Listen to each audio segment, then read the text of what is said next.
Hello, everyone, and welcome again to another Teacher Joseph podcast.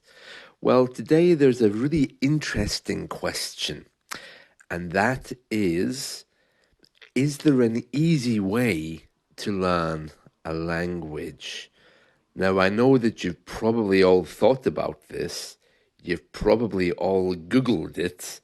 So here's the question: is there any easy way to learn a language? Now, all of us have had our moments with grammar books. We rush away, we buy the grammar book, and then after a few days, we become conscious that we haven't opened it. We become aware that its knowledge isn't finding its way into our mind, and we begin to think, oh, what's wrong here? Why was it so easy for me at school to remember something? And now I can't even remember when I opened this book the last time.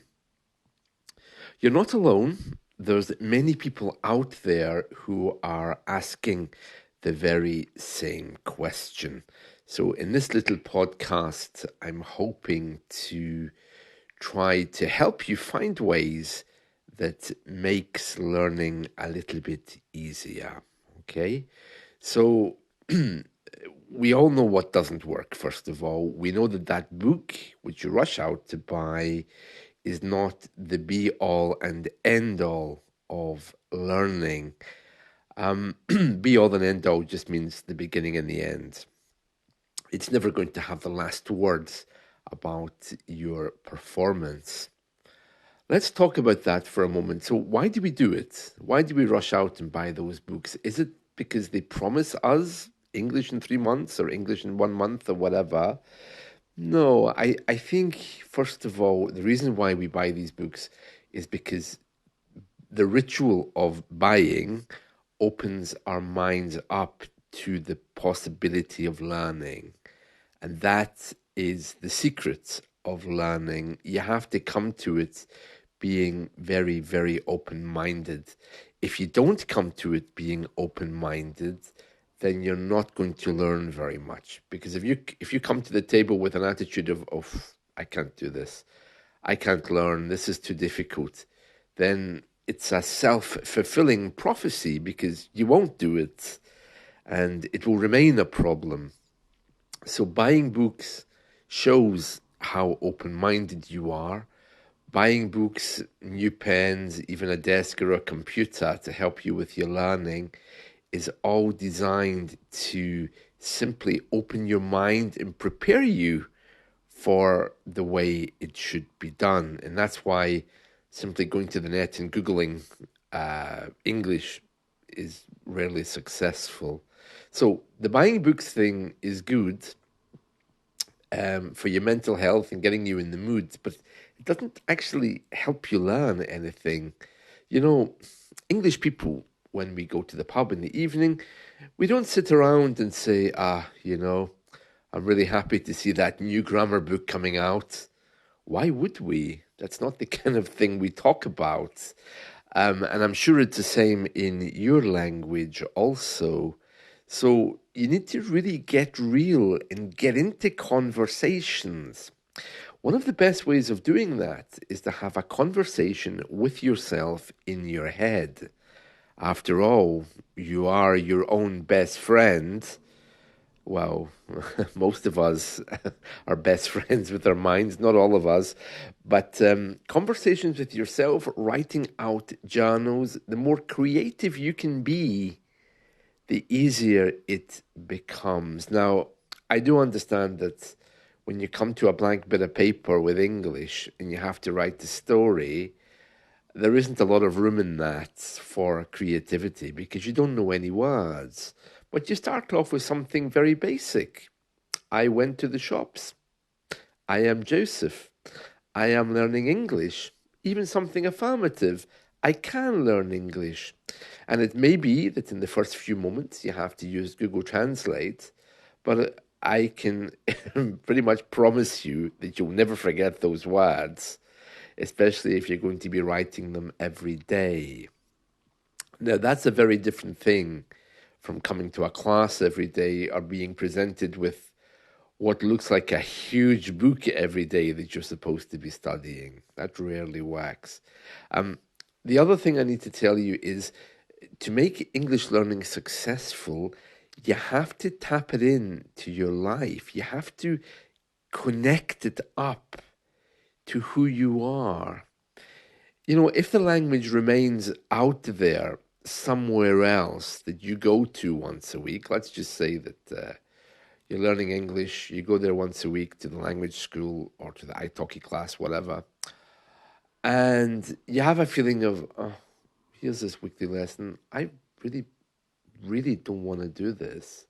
And teacher Joseph is going to ask me if I've done my homework, and I haven't. And I don't even have my makeup on, and I'm supposed to put the camera on. This is just terrible. If you're really having thoughts like that, then it's time to re energize your life. It's time to review English.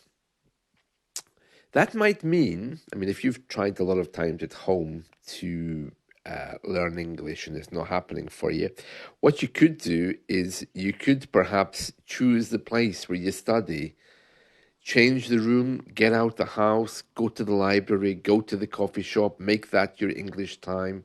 You know, I honestly believe as I get older that there are some places where you just can't study. Now, I'm like that in my apartment. I can't study sitting on the sofa in my living room, and I can't study at the dining room table. I need to have a separate room for studying, and I need to have absolute quiet. So if the family's at home, I just don't even try. I just think, no, it's too stressful because they're going to ask me what I'm doing. They're going to be troubling me every 2 minutes. So it's better that I just don't. All right. So a few things to think about there. But the most important thing is English is not something out there that you're trying to grasp. It should be something that's swelling up inside of you, you know, something you can feel inside your belly. I don't mean like indigestion, okay? I mean something that you can feel growing, something that you're making, something that you're creating. Okay, and you don't need to rush out to get pregnant to have that effect either.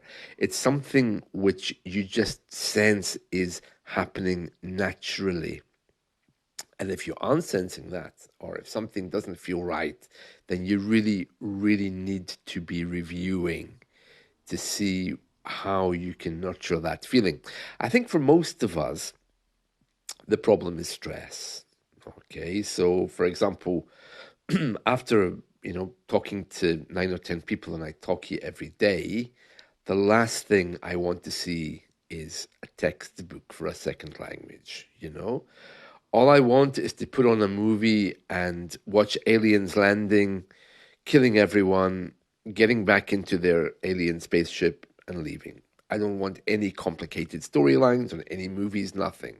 Okay, and I'm sure it's the same for you. So a time to study would be good if you could maybe work that out in your diary. Once you know when you're studying, you really need to check your mood. Is it a time you feel stressed? Is it a time you feel happy? Do you feel joyful? Are you coming at this from that kind of feeling that you have on holiday? You know, that feeling of, so happy to be here and life is wonderful because I'm not at home. You know, these kind of feelings we get when we go to other countries. Yeah, that's what you're aiming for. If you don't have that or you can't make that, there's no point coming to English half depressed.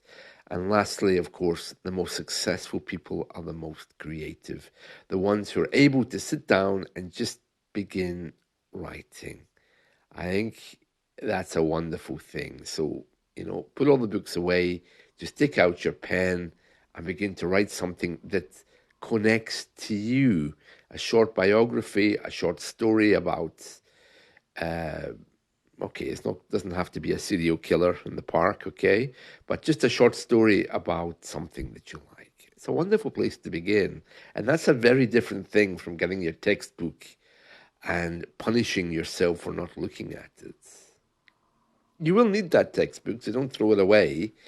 It's a handy reference, but you can't honestly expect it to be the be all and end all of your English.